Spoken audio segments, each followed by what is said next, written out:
างวังน้ำคำลงคงมีแสงจันทร์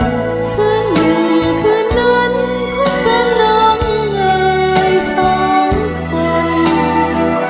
เมืองเหนืออนงนั้นคงมีมนต์เป่าหัวใจเสียจนปลงให้ไฟฝันแอวสาวเจ้าวอนอ้อนน้ำคามจนสูงลอยคอยทำสายยามเย็นยามทุกวัน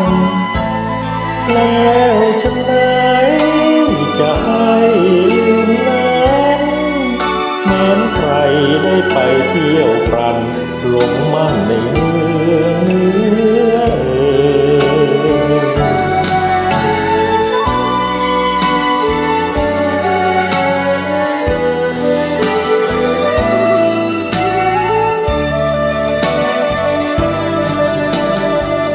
แอวสาวจอ